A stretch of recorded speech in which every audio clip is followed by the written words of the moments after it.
श्रीमद् भगवद गीता के पास आपके हर प्रश्न का उत्तर है। चाहे आपकी कोई भी परेशानी हो, कोई भी इच्छा हो, श्रीमद् भगवद गीता आपके हर प्रश्न का उत्तर देती है, आपकी हर समस्या का हल देती है। चाहे वो परेशानी आपके मन की हो या धन की हो या आपके शरीर की हो या आपके रिश्तों की हो, आपको अपनी हर समस्या का उत्तर श्रीमद् भगवद गीता में जरूर मिलेगा। आज हम उसी श्रीमद् भगवद गीता के ऐसे 11 अनमोल उपदेश आपको बताएंगे जो आपकी पूरी जिंदगी बदल देंगे। बस आप इन बातों को वीडियो के अंत तक ध्यान से सुनिए। जो भी व्यक्ति इस वीडियो को अंत तक सुनेगा, उसे अपनी जिंदगी, उसे अपनी हर परेशानी का हल अवश्य मिलेगा।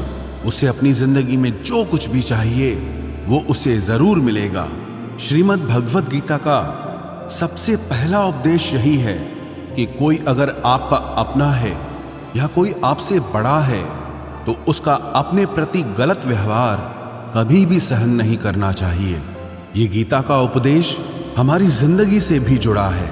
हम भी अपने मन की अधिकतर तकलीफों को ये सोचकर जिंदगी भर सहते रहते हैं कि ये तो मेरा अपना है, ये तो मेरा बड़ा है, इसको हम कैसे कुछ कह सकते हैं। हम अगर नहीं सहेंगे, कुछ कह देंगे तो हमारे रिश्ते ही खराब हो जाएंगे, हमारे रिश्ते ही समाप्त हो जाएंगे। पर सोचने की बात यह है कि उस व्यक्ति को आप अपना कैसे मान सकते हैं जो आपकी तकलीफों की वजह हो। अपना तो वो होता है जो हमारी तकलीफों को दूर कर दे।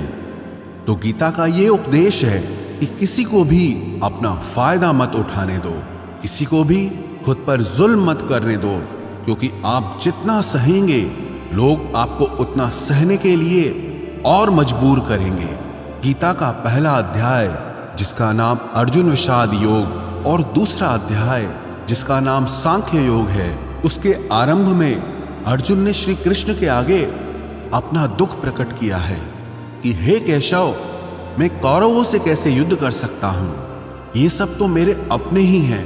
मैं कैसे भीष्म पितामह और द्रोणाचार्य से युद्ध करूंगा, क्योंकि वो दोनों मेरे पूजनीय हैं। इसलिए इन गुरुजनों को मारने से तो अच्छा है मैं भिक्षा के अन्न को खाकर अपने जीवन का गुजारा करूं।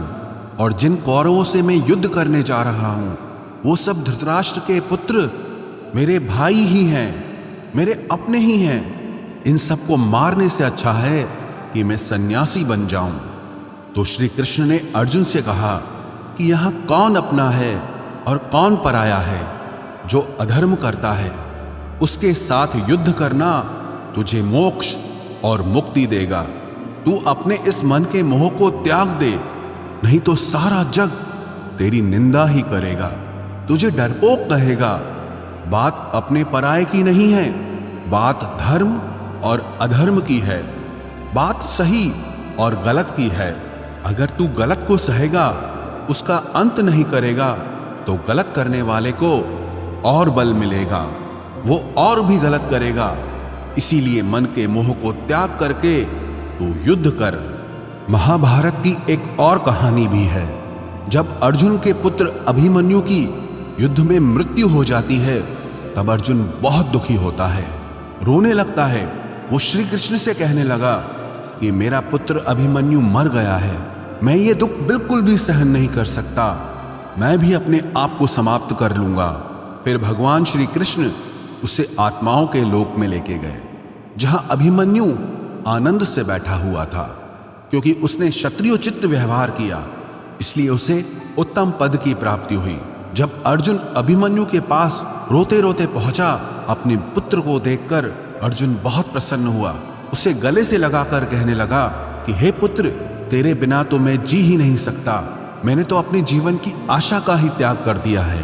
तो अभिमन्यु कहने लगा कि आप कौन हैं? अर्जुन बोला, मैं तेरा पिता हूं, तू मेरा पुत्र है अभिमन्यु। तो अभिमन्यु कहने लगा कि कौन पिता कौन पुत्र, मेरे हजारों जन्म हुए हैं। किसी जन्म में आप मेरे पिता बनते हैं और किसी जन्म में मैं आपका पिता बनता हूं। आत्मा का न कोई माता होता है न कोई पिता होता है। जब अर्जुन ने देखा कि मेरा पुत्र मुझे पहचान भी नहीं रहा तो उसका सारा मोह खत्म हो गया। इसलिए गीता के इस उपदेश को ठीक से समझ लो कि यहां कोई अपना पराया नहीं है। जो बुरे वक्त में, तकलीफ के वक्त में हमारा साथ दे, सिर्फ वही हमारा अपना है, बाकी सब पराए हैं। गीता का दूसरा उपदेश यह है कि जो चला गया है कभी उसका दुख मत करो, और जो आने वाला है उसकी बिल्कुल भी चिंता मत करो। जब महाभारत का युद्ध चल रहा था तब अर्जुन ने श्री कृष्ण से कहा कि अगर यह युद्ध हुआ तो करोड़ों लोग मारे जाएंगे। जो सैनिक और योद्धा इस युद्ध में मारे जाएंगे उनकी स्त्रियों का क्या होगा, समाज कैसे आगे बढ़ेगा। और भी बहुत सी बातें अर्जुन ने विस्तार से कही हैं। तो भगवान श्री कृष्ण ने कहा, अशोच्या नन्व शोचस्त्वम प्रज्ञावादांश भाषसे गतासून अगतासूश्च नानुशोचन्ति पंडिताः। श्री कृष्ण बोले, हे अर्जुन, तू बड़ी बड़ी ज्ञानियों जैसी बातें करता है, लेकिन जो सच में ज्ञानी होता है, वो जो लोग मर चुके हैं, जा चुके हैं या एक दिन जाने वाले हैं, उनकी चिंता नहीं करता है, उनका दुख नहीं करता है। तेरे हाथ में कुछ भी नहीं है, तू चाहकर भी कुछ कंट्रोल नहीं कर सकता। जीवन और मरण ये तो प्रकृति की नियति है। इसीलिए जो ज्ञानी होता है वो किसी के मरने पर भी रोता नहीं है। ज्ञानी जन ना ही बीते हुए कल का शोक करते हैं और ना ही आने वाले कल की चिंता करते हैं। इसीलिए जो होने वाला है वो होकर ही रहता है, और जो नहीं होने वाला है वो कभी नहीं होगा। ऐसा निश्चय जिसको समझ में आ जाता है, जिसकी बुद्धि में आ जाता है, उसे कभी कोई चिंता नहीं सताती, कोई दुख नहीं सताता। हमारे सारे दुखों का कारण ही यही है। या तो हम जो वक्त गुजर चुका है उसे सोच सोचकर परेशान होते रहते हैं, या भविष्य की चिंता कर करके खुद को बीमार कर देते हैं, नष्ट कर देते हैं।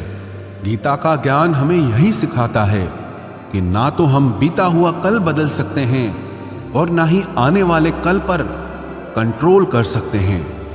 हमारे हाथ में सिर्फ वर्तमान है, सिर्फ आज का ही पल है। हमारा 98% तनाव और चिंताएं भूतकाल और भविष्यकाल के बारे में सोचते रहने से होता है। हम हमेशा उसी में ही जीते रहते हैं, मगर वर्तमान में कभी नहीं जीते, इस पल को कभी नहीं जीते। जब आप वर्तमान का पूरा आनंद लेना सीख जाओगे, तभी आपकी जिंदगी से तनाव कम होगा, चिंताएं खत्म होगी। वर्तमान में जीना एक बहुत बड़ी उपलब्धि है। हमारे हाथ में भी सिर्फ आज का ही पल है। हमें जो भी करना है आज ही करना है। कभी भी ये सोचकर समय को नष्ट नहीं करना चाहिए कि अभी मेरे पास बहुत समय बचा है। एक गुरुजी ने अपने एक शिष्य को पारस का पत्थर दिया। उनका वो शिष्य बहुत आलसी था, हर काम को कल पे टाल देता था। तो गुरुजी ने उससे कहा कि मैं तुझे ये पारस पत्थर दे रहा हूं। इस पारस पत्थर से जब तू लोहे को स्पर्श कराएगा तो वो लोहा स्वर्ण बन जाएगा, सोना बन जाएगा। और ये पारस पत्थर मैं तुझे 1 महीने के लिए दे रहा हूं। जब 1 महीना समाप्त हो जाएगा तब मैं तुझसे ये पत्थर वापस ले लूंगा। तब तक तू इस पत्थर को अपने पास ही रख। गुरुजी का वो शिष्य बाजार में लोहा खरीदने के लिए गया। जब बाजार में वो लोहा खरीदने पहुंचा तो उसे लोहे का वो रेट बहुत महंगा लगा। उसने कहा थोड़े दिन रुक के ले लूंगा, जब लोहे का रेट कम हो जाएगा। पर उसकी बुद्धि में ये बिल्कुल नहीं आया कि इस लोहे को मैं सोना बनाकर बहुत अधिक धन बना सकता हूं। लेकिन उसके मन की सुस्ती, उसके मन का आलस्य, उसकी वजह से उसने उस काम को कल पे टाल दिया। ऐसे ही करते करते पूरा महीना समाप्त हो गया। फिर गुरुजी उस शिष्य के पास आ पहुंचे कि बताओ तुमने कितना सोना बनाया। शिष्य बोला कि मैंने तो अभी सोना बनाना शुरू भी नहीं किया। तो गुरुजी ने कहा मुझे मेरा वो पारस पत्थर वापस चाहिए। शिष्य बोला कि नहीं, मुझे थोड़ा वक्त दीजिए, मैं थोड़ा सोना बनाना चाहता हूं। गुरुजी ने कहा कि ये पारस पत्थर पूरा 1 महीना तेरे पास था, पर तू कुछ नहीं कर पाया, लेकिन अब समय समाप्त हो चुका है। ऐसे ही ये हमारा जीवन है, हमारी जिंदगी है, और ये समय ही पारस पत्थर है। हम समय के एक एक पल से अपने जीवन को सोना बना सकते हैं, लेकिन हमें ये लगता है कि हमारे पास बहुत समय बचा है, एक दिन जिंदगी को जी लेंगे, एक दिन जिंदगी में खुश हो जाएंगे। लेकिन वो दिन कभी नहीं आता और हम जिंदगी भर भागते रहते हैं, चिंता करते रहते हैं, दुखी होते रहते हैं, लेकिन जिंदगी को जीना, खुश रहना हम भूल जाते हैं। इसलिए गीता का ज्ञान हमें यह सिखाता है कि आप आज में जीना सीखो, इस पल में जीना सीखो। गीता का तीसरा उपदेश यह है कि मौत से डरना बिल्कुल व्यर्थ है। श्री कृष्ण ने गीता में कहा है कि यह संसार मृत्यु लोक है, जिसका भी जन्म हुआ है वो एक दिन जरूर मर जाएगा, जिसका आरंभ हुआ है उसका अंत अवश्य होगा। हम इसे रोक नहीं सकते। जैसे हम रोज कपड़े बदलते हैं, वैसे ही हमारी आत्मा नया शरीर धारण करती है। मृत्यु सिर्फ इस जीवन का एक नया आरंभ है, इस जीवन का अंत नहीं है। आत्मा कभी नहीं मर सकती और ना ही उसे कोई मार सकता है, लेकिन मौत का डर मनुष्य को सबसे ज्यादा लगा रहता है। मौत का दुख भी इंसान को सबसे ज्यादा होता है। एक पेड़ में दो पक्षियों का जोड़ा रहता था। उन दोनों को एक दूसरे से बहुत प्रेम था। उन्होंने साथ जीने मरने की कस्में खाई थी। एक दिन वहां एक शिकारी आया और उसने एक तीर चलाकर वहां पेड़ पर बैठे मादा पक्षी को मार दिया। तो वो अकेला नर पक्षी रोने लगा कि मैं तुम्हारे बिना कैसे जी पाऊंगा, तुम्हारी जगह मेरी मृत्यु आ जाती, मेरा जीवन तुमको मिल जाता। वो रो रो के बहुत विलाप करने लगा। इतने में ही उस शिकारी ने दूसरा तीर चलाया और उस नर पक्षी को भी मार दिया। वास्तविकता में ये कहानी हमारी ही है। हम भी रोते रहते हैं जब कोई मरता है तो, लेकिन हमें ये नहीं पता कि एक न एक दिन हमारा भी जीवन समाप्त हो जाएगा। हम भी उसी मृत्यु के पेड़ पे ही बैठे हैं, लेकिन शरीर का मिटना हमारा अंत नहीं है। श्री कृष्ण ने अर्जुन से कहा कि हे अर्जुन, तेरे और मेरे अनंत जन्म हुए हैं, तुझे कुछ भी याद नहीं है, लेकिन मुझे सब याद है। जो व्यक्ति इस सत्य को समझ ले कि मैं यहां इस संसार में कुछ समय के लिए आया हूं, उसकी जिंदगी के सारे झगड़े, सारे दुख, सारी चिंताएं ही समाप्त हो जाएंगी। जब इस संसार से जाना ही है तो दुख किस बात का। पहले के जमाने में साधु महात्मा लोग पैदल यात्रा करते थे। यात्रा करते करते वो एक नगर में पहुंचे। वो महात्मा बहुत थक चुके थे।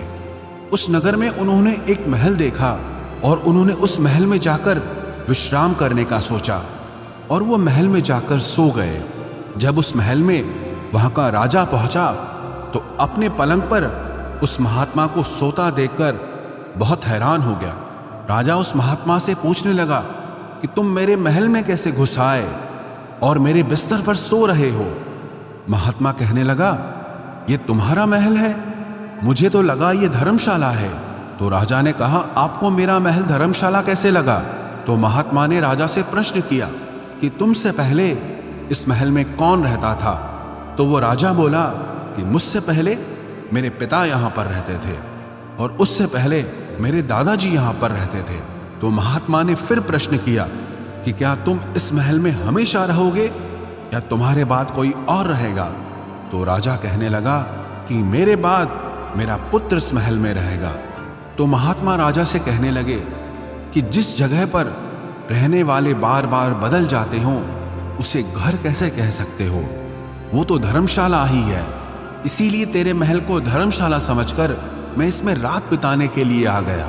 धर्मशाला जान जग को, जीव सब मेहमान है, मोह किससे मत करो, सब स्वप्न का सामान है। यदि हम भी इस बात को समझ लें कि हम यहाँ कुछ समय के लिए आए हैं, आनंद करने के लिए आए हैं, खुश रहने के लिए आए हैं, तो हमारे सारे दुख ही समाप्त हो जाएं। जब हम अपना मोह यहाँ जमा लेते हैं, अपना दावा यहाँ जमा लेते हैं कि ये मेरा है, इसे मैं छोड़ नहीं सकता, इसके बिना मैं जी नहीं सकता, तो हमारा जीवन दुखों से भर जाता है। इसलिए जीवन में मृत्यु का भय त्याग करके जीवन का प्रतिपल आनंद लेना चाहिए। गीता का चौथा उपदेश, मन और विचारों को कंट्रोल किए बिना जीवन में कभी शांति और सुकून मिलने वाला ही नहीं है। अर्जुन ने श्री कृष्ण से कहा कि मेरा मन सही गलत सब कुछ जानता है, फिर भी मेरे विचार और मेरा मन मुझसे कंट्रोल नहीं होता। मैं जो करना चाहता हूं वो कर नहीं पाता हूं, और जो नहीं करना चाहता हूं वो मेरा मन मुझसे जबरदस्ती करवाता है।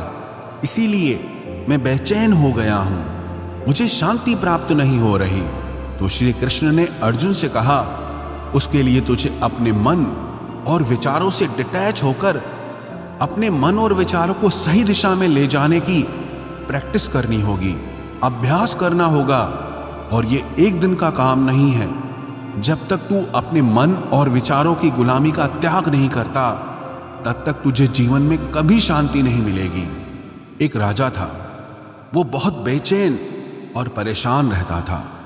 एक दिन वो अपने गुरुजी के पास गया और उनसे कहने लगा कि मेरा मन बहुत बेचैन है, मैं बहुत परेशान हूं, मैंने पूरे संसार को जीत लिया है, सब कुछ है मेरे पास, पर मैं खुश नहीं हूं, मेरे मन में सुकून नहीं है, शांति नहीं है। तो गुरुजी ने राजा से कहा कि तुम्हारे नगर में अगर कोई ऐसा व्यक्ति है जिसने सुकून को प्राप्त कर लिया है, शांति को प्राप्त कर लिया है, तुम उसका एक बार कुर्ता पहन लो तो तुम्हारे जीवन में भी शांति आ जाएगी। राजा बहुत प्रसन्न हो गया कि ये तो बहुत आसान काम है। वो अपने राजमहल में आया और राजसभा में वो सबसे कहने लगा कि आप लोगों में से जो भी शांत हो चुका हो, जिसे सुकून मिल गया हो, वो अपना कुर्ता मुझे दे दे। वो बदले में जितना भी धन मांगेगा मैं उसे दे दूंगा। सब लोग एक दूसरे का मुंह देखने लगे। पैसों का लालच आया, लेकिन सबको एक दूसरे की सच्चाई पता थी, क्योंकि किसी की जिंदगी में भी शांति और सुकून नहीं था। सब अपना सर झुकाकर वहां पर खड़े हो गए। फिर उस राजा ने पूरे नगर में ढिंढोरा पिटा दिया कि जिसे भी शांति प्राप्त हो चुकी हो, सुकून प्राप्त हो चुका हो, वो मेरे पास आकर अपना कुर्ता दे दे। वो जितना कहेगा उससे उतना ही धन दिया जाएगा। लेकिन एक भी व्यक्ति ऐसा नहीं मिला जिसे शांति प्राप्त हो चुकी हो। वास्तविकता में जब कोई मरता है तब हम कहते हैं कि वो फलां व्यक्ति आज शांत हो गया। कभी किसी जिंदा इंसान के लिए नहीं सुना कि एक जीता जागता इंसान शांत हो गया है। राजा के सैनिक पूरे शहर में ढूंढते रहे, फिर उन्हें पेड़ के नीचे एक महात्मा तपस्या करता दिखा, जिसके चेहरे पे एक शांति थी, सुकून था। वो सैनिक उस महात्मा के पास आकर पूछने लगे कि क्या आपने शांति प्राप्त कर ली है, सुकून प्राप्त कर लिया है? महात्मा ने कहा, मैं पूरी तरह से शांत हूं। तो सैनिक उसे राजा के पास ले आए। राजा ने उस महात्मा से प्रश्न किया कि क्या आपको शांति और सुकून प्राप्त हो चुके हैं? वो महात्मा कहने लगे, महाराज, मैं पूरी तरह से शांत हूं, मुझे कोई चिंता नहीं, मुझे किसी चीज की लालच नहीं, मुझे कोई इच्छा नहीं है। तो राजा भी बहुत प्रसन्न हो गए कि आखिर वो व्यक्ति मिल ही गया जिसे शांति की प्राप्ति हो चुकी है, जिसे सुकून प्राप्त हो चुका है।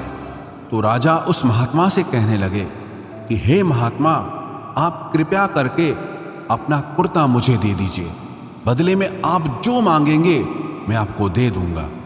वो महात्मा कहने लगे कि महाराज, सुकून और शांति तो मुझे मिल चुके हैं, लेकिन क्या करूं, मेरे पास कुर्ता ही नहीं है पहनने के लिए जो मैं आपको दे सकूं। जब राजा ने उस महात्मा की ये बात सुनी कि इस महात्मा के पास कुर्ता भी नहीं है पहनने के लिए, उसके बाद भी ये महात्मा एकदम शांत है, इसके जीवन में सुकून है। मैं सारी जिंदगी धन को जोड़ने में लगा रहा, दुनिया जीतने में लगा रहा, लेकिन मुझे शांति नहीं मिली, सुकून नहीं मिला, क्योंकि शांति और सुकून बाहर की चीज नहीं है, अपने भीतर की चीज है। इसीलिए जब तक कोई व्यक्ति अपने मन और विचारों को कंट्रोल नहीं करता, तब तक उसके जीवन में सुकून और शांति नहीं आती। और गीता का उपदेश हमें यही सिखाता है कि जीवन में शांति चाहिए तो मन को शांत करना सीखो।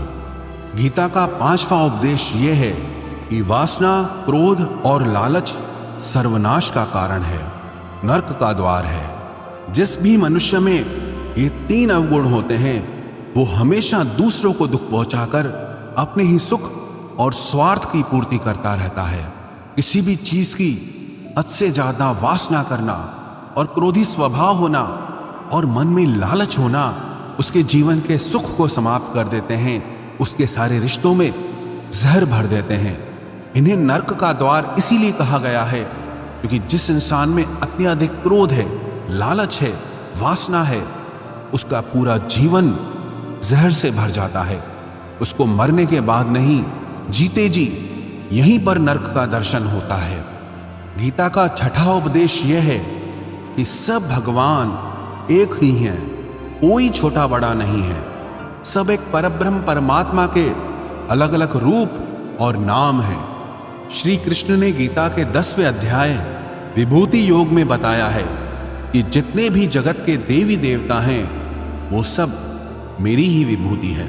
मैं ही शिव हूं, मैं ही इंद्र हूं, मैं ही यक्षराज कुबेर भी हूं, मैं ही अग्निदेव हूं, देवताओं के गुरु बृहस्पति भी मैं हूं, समुद्र भी मैं ही हूं, अक्षरों में ओम भी मैं ही हूं, काल का महाकाल भी मैं ही हूं, सारे जगत का नाश, उत्पत्ति और पालन करने वाला भी मैं ही हूं। श्री कृष्ण ने अर्जुन से कहा कि मेरी विभूतियों का कोई अंत नहीं है, इसलिए सब भगवान, सब नाम, सब देवता मेरे ही रूप हैं। इसीलिए तो किसी भी देव या ईश्वर में कभी भेद बुद्धि मत करना, कभी किसी को छोटा बड़ा मत समझना।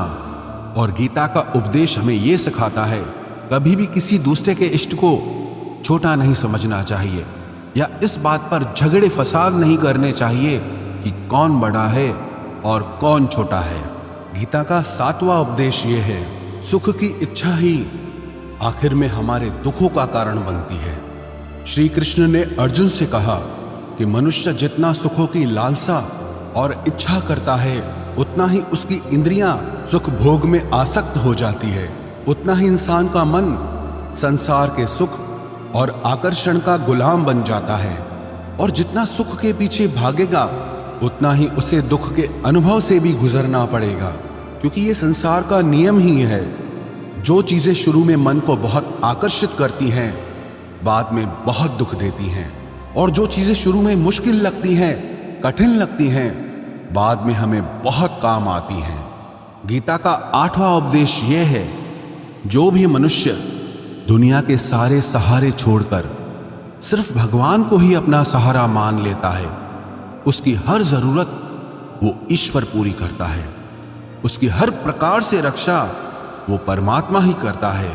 अनन्याश्चिन्तयो माम ये जनाः पर्युपासते तेषां नित्याभियुक्तानां योगक्षेमं वहाम्यहम्। जो भी व्यक्ति मुझे ही अपना सहारा मानता है उसका योगक्षेम मैं वहन करता हूँ। योगक्षेमं वहाम्यहम् अर्थात जो चीज नहीं मिली है उसकी प्राप्ति कराना उसका नाम योग है, और जो चीज जीवन में मिली हुई है उसकी रक्षा करना उसका नाम क्षेम है। तो श्री कृष्ण कहते हैं जो मुझ पे डिपेंड हो जाते हैं उनको जो चाहिए वो मैं जरूर देता हूँ और उनकी हर प्रकार से मैं रक्षा भी करता हूँ। गीता का 9वां उपदेश यह है कि इस संसार में हमारा कुछ भी नहीं है।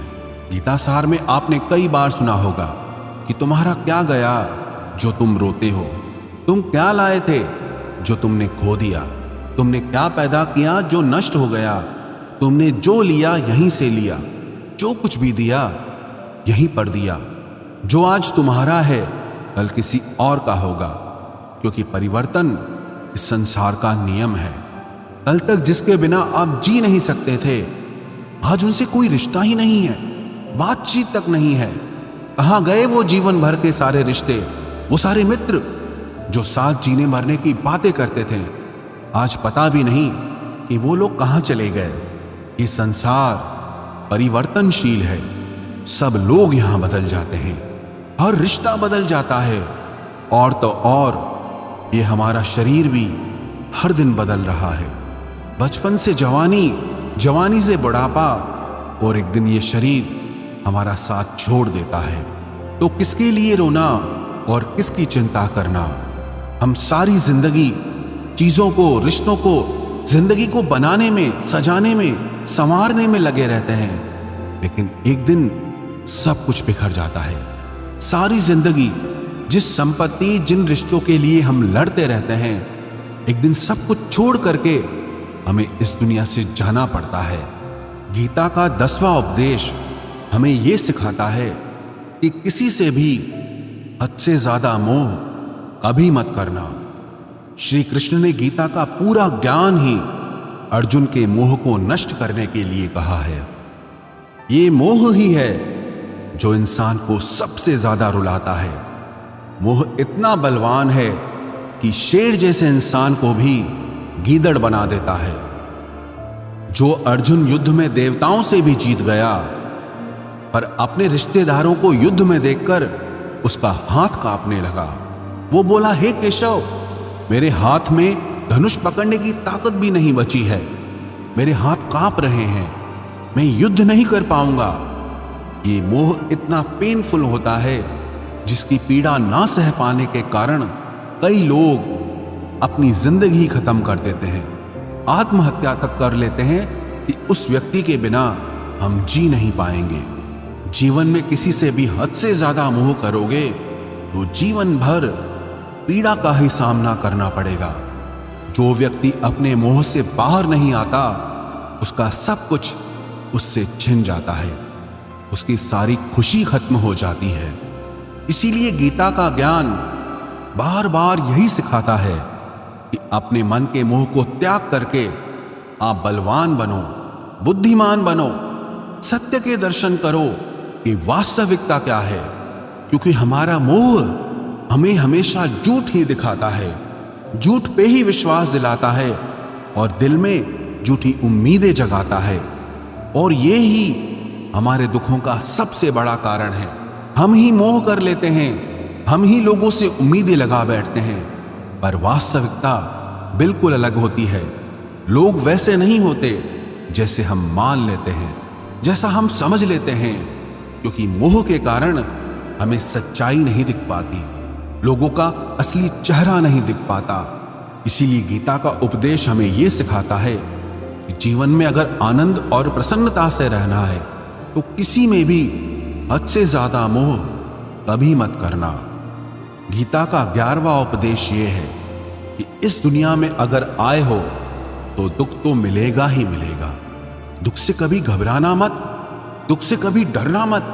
श्री कृष्ण ने गीता में कहा है कि ये संसार दुखालयम अशाश्वतम है, अर्थात ये संसार दुखों का घर है।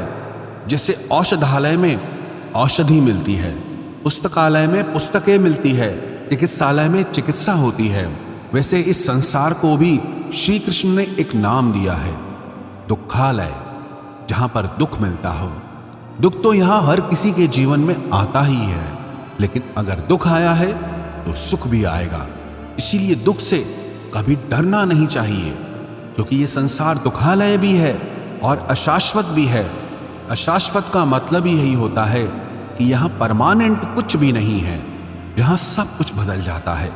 दुख सुख में बदल जाता है और सुख दुख में बदल जाता है। सम्मान अपमान में और अपमान सम्मान में बदल जाता है। खुशी दर्द में और दर्द खुशी में कभी भी बदल जाती है। जीत हार में और हार जीत में यहाँ कभी भी कुछ भी बदल सकता है। कुछ भी परमानेंट नहीं है, ना ही हम परमानेंट हैं, ना ही हमसे जुड़ी कोई चीज यहाँ पर परमानेंट है, क्योंकि ये संसार अशाश्वत है, शाश्वत नहीं है। यहाँ सब कुछ बदलने वाला है, यहाँ कुछ भी परमानेंट नहीं रहेगा। तो आपका दुख भी परमानेंट नहीं रहेगा, इसीलिए दुख से कभी भी डरना नहीं चाहिए। गीता का ये उपदेश हजारों साल पुराना है, लेकिन आज भी नए से नया है। पूरे विश्व में गीता को सबसे ज्यादा पढ़ा गया है और सबसे कम समझा गया है। श्रीमद् भगवद गीता के ये उपदेश अगर कोई व्यक्ति ठीक से समझ ले और उसे अपनी जिंदगी में उतार ले तो ये पक्की बात है, वो अपनी जिंदगी में जो चाहे वो हासिल कर सकता है। अपने जीवन की हर समस्या से वो एक पल में बाहर आ सकता है। श्रीमद् भगवद गीता के इस दिव्य उपदेश को हमें बार बार सुनना चाहिए, हर रोज सुनना चाहिए। जब भी जीवन में कोई चिंता या परेशानी आए तो एक बार इस उपदेश को जरूर सुन लेना और मन में ये विश्वास रखना कि गीता का ये उपदेश आपकी जिंदगी की हर परेशानी में आपको राह अवश्य दिखाएगा।